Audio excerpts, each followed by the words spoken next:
দেশে ও দেশের বাইরে হোক, ষড়যন্ত্র থেমে নেই। তারেক রহমান বক্তব্য দিচ্ছেন। সেই বক্তব্যে নতুন একটি বক্তব্য নিয়ে এসেছেন। সাম্প্রতিক সময় তারেক রহমানের বক্তব্যে কিন্তু যথেষ্ট পরিমাণ উদ্বেগ, উৎকণ্ঠা এবং নতুন নতুন চ্যালেঞ্জের কথা তার দলের নেতা কর্মীদেরকে স্মরণ করিয়ে দিচ্ছেন। আজকেও যেমন এই কথাটি বললেন যে দেশে এবং দেশের বাইরে ষড়যন্ত্র থেমে নেই।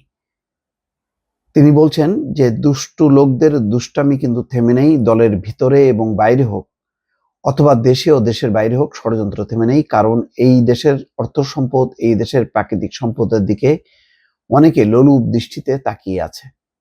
বৃহস্পতিবার বিএনপির ৩ জেলার নেতাদের জন্য আয়োজিত কর্মশালায় প্রধান অতিথির বক্তব্যে তারেক রহমান এসব কথা বলেন। ৩১ দফা যে সংস্কার, সেই সংস্কার নিয়ে ধারাবাহিকভাবে বিভিন্ন জেলার সঙ্গে তিনি ভার্চুয়ালি যুক্ত হয়ে বক্তব্য রাখছেন। আজকে মানিকগঞ্জ, মুন্সিগঞ্জ ও নরসিংদী এই ৩টি জেলার সাথে তিনি যুক্ত ছিলেন। তিনি বলছেন, এই দেশে যদি বিশৃঙ্খলা লাগিয়ে রাখা যায়, এই দেশে যদি দুর্বল, জনসমর্থনহীন সরকার, যারা জনগণকে প্রতিনিধিত্ব করে না, এরকম সরকারকে যদি ক্ষমতায় রাখা যায়, তাহলে এই দেশ থেকে অনেকে অনেক কিছু লুটে পুটে নিয়ে যেতে পারবে। কিন্তু এই দেশে যদি জনগণের সরকার থাকে, তখন এই দেশ ও জনগণের স্বার্থ নিরাপদ থাকবে। যারা শকুনের দৃষ্টিতে এই দেশের অর্থ সম্পদ, প্রাকৃতিক সম্পদের দিকে তাকিয়ে আছে, তখন তারা 10 বার চিন্তা করবে। বিএনপি গণতন্ত্র ও বাকস্বাধীনতায় বিশ্বাসী উল্লেখ করে বিএনপির ভারপ্রাপ্ত চেয়ারম্যান বলছেন, আমাদের সময় সংবাদপত্র কত কি যে লিখেছে। সংবাদপত্র আমাদের বিরুদ্ধে, ম্যাডামের বিরুদ্ধে, দলের বিরুদ্ধে, দলের বহু নেতা কর্মীর বিরুদ্ধে লিখেছে। কিন্তু আমরা যখন ক্ষমতা ছিলাম, তখন বলেছি আমরা বাকস্বাধীনতায় বিশ্বাস করি।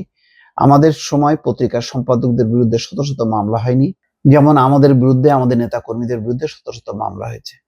তারেক রহমান আরো বলেন, আমরা যখন দেশ পরিচালনার দায়িত্বে ছিলাম, তখন কি গুম খুন হয়েছিল?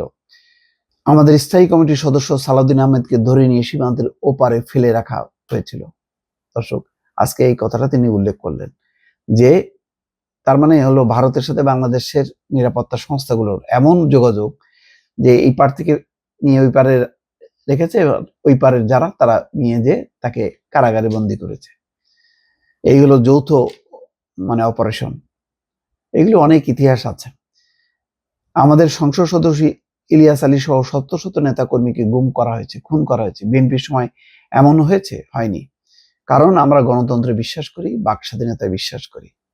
দর্শক, অনেক বক্তব্য রেখেছে, গুরুত্বপূর্ণ। যেহেতু এটা হলো এক ধরনের কমিটমেন্ট যে আমরা আগামী দিনে ক্ষমতায় আসলে কি ধরনের শাসন ব্যবস্থা কায়েম করব। আমরা গুম খুম করব না, আমরা গণতন্ত্র কায়েম রাখবো এবং বাক স্বাধীনতা হরণ করব না। আর একই সঙ্গে যেটি গুরুত্বপূর্ণ, সেটা হলো যে আমাদের দেশে প্রাকৃতিক সম্পদের দিকে অনেকের দৃষ্টি। এটা জানি না কাদের দিকে লক্ষ্য করে তিনি এই কথা বলছেন, কিন্তু ইঙ্গিতটা খুব তাৎপর্যপূর্ণ। দর্শক, ভালো থাকবেন। আল্লাহ হাফেজ।